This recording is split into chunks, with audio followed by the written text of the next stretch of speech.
تمام Islamic users کو السلام علیکم ورحمۃ اللہ وبرکاتہ۔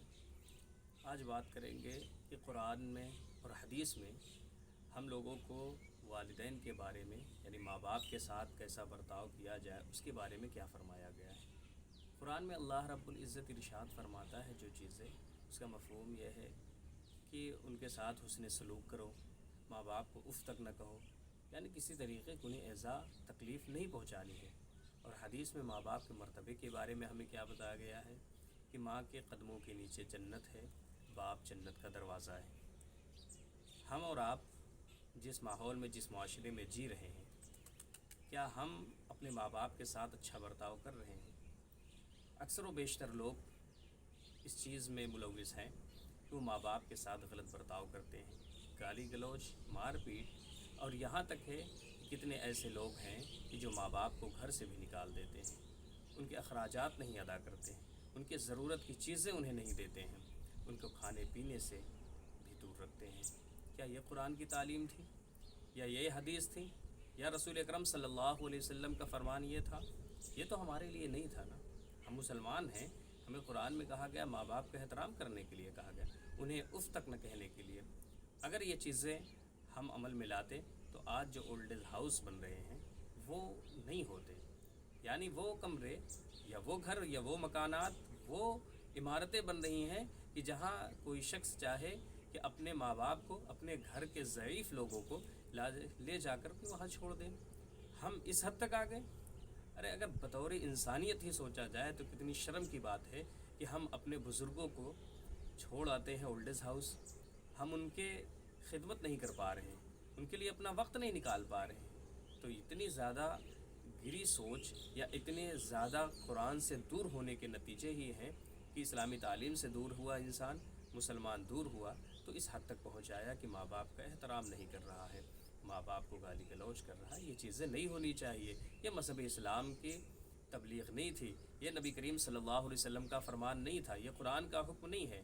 بظاہر ہم آپ کتنی بھی تنظیمیں چلا لیں، کتنے بھی اعلیٰ عہدے پر پہنچ جائیں اور دکھاوے کے لیے چاہے جتنے اچھے کام کریں، اگر ہمارے ماں باپ خوش نہیں ہیں تو ہمارے یہ سب کام بیکار ہو جائیں گے۔ بڑی تکلیف اس وقت ہوتی ہے کہ جب ایک شخص بڑا ہو، اس کے والدین اس کی شادی بیاہ کر دیتے ہیں، کئی بھائی ہوتے ہیں، تو بھائیوں کے بٹوارے میں ماں باپ کا بٹوارہ ہو جاتا ہے۔ یہ بڑی افسوس کی بات ہے کہ کسی کے حصے میں ماں آتی ہے، کسی کے حصے میں باپ آتے ہیں، پھر انہیں رہنے کے لیے جو ہم جگہ دیتے ہیں، مکانات دیتے ہیں، وہ کسی کونے میں دیتے ہیں یا گھاس پھوس کے بنے ہوئے چھپر کو دیتے ہیں۔ اس پر بھی یہ ہے کہ جس بھائی کے حصے میں باپ ہے، جس بھائی کے حصے میں ماں ہے، وہ الگ الگ طور پر اپنے آپ کو دیکھتے ہیں اور الگ الگ طور پر انہیں کھانا دینے جاتے ہیں اور ان کے رہنے سہنے کا انتظام کرتے ہیں۔ بارش کا موسم ہے، ہم ذرا سا غور کریں کہ کتنے ایسے لوگ ہیں اور کتنے ایسے ماں باپ ہیں جو چھپروں کے نیچے اپنی زندگی گزار رہے ہیں اور بارش کا پانی ٹپک کر ان کے بستروں کو گیلا کر دیتا ہے۔ کیا ہم وہ دن بھول گئے ہیں کہ ہماری ماؤں نے ہمیں 9 مہینے پیٹ میں رکھا اور ایک باپ نے کتنی کوششیں کی کہ دھوپ اور چھاؤں کو نہیں دیکھتے ہوئے ہمارے لیے سہولتیں پیدا کی، اور ہماری ماں نے ہمیں اتنی مشکل میں رکھا۔ یعنی اپنے ماں باپ کو ہم یہ سوچیں کہ ہمارے ماں باپ نے ہمارے ساتھ کیسا سلوک کیا ہے کہ باپ دھوپ برداشت کر کے، بارش برداشت کر کے ہماری پرورش کے لیے، ہمیں 2 وقت کی روٹی کے لیے انتظام کرتا ہے۔ ماں تمام تکلیفیں جھیل کر ہمیں آپ کو بہتر زندگی دینے کی، بہتر تربیت دینے کی کوشش کرتی ہے، پھر یہ تربیت ہمیں ملی۔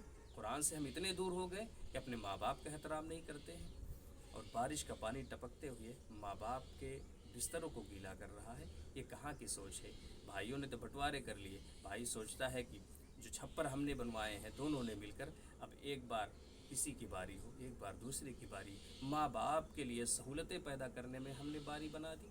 ایک ایسا ہی دل چیر دینے والا واقعہ جب سننے کو ملا تو بڑی تکلیف ہوئی کہ ایک بھائی کے حصے میں ماں، ایک بھائی کے حصے میں باپ، اور بارش کا موسم ہے، پانی ٹپک کر ماں کے بستر کو گیلا کر دیتا ہے، صرف اس لیے کہ جس بھائی کے حصے میں ماں تھی، جس بھائی کے حصے میں ماں تھی، اس بچے نے چھپر کا صحیح انتظام نہ کیا اور بارش کا پانی ٹپک کر ماں کے پورے بستر کو گیلا کر دیتا ہے۔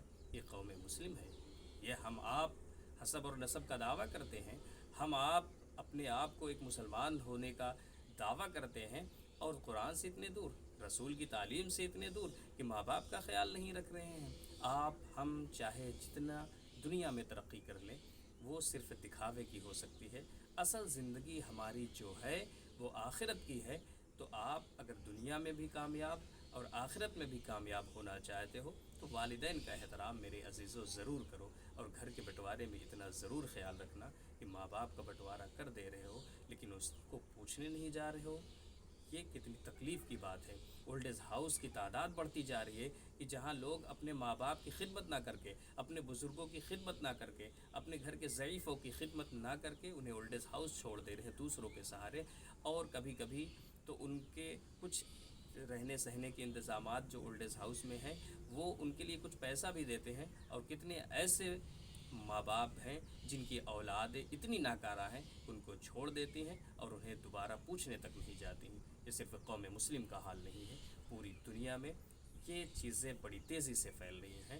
تو میری آپ سے گزارش ہے کہ قرآن سے دوری نہیں ہونی چاہیے، اور اسلام سے دوری ہونے کا ہی نتیجہ ہے کہ ہم اور آپ ایسے عمل کے شکار ہو گئے ہیں.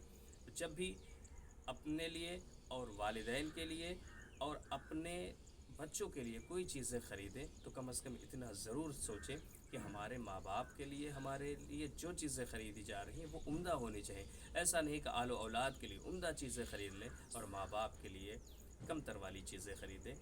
اللہ رب العزت سے دعا ہے کہ ہم سب کو مذہب اسلام پر قائم رکھے، اور جب ہمارا خاتمہ ہو تو ایمان پر ہو. السلام علیکم ورحمۃ اللہ وبرکاتہ.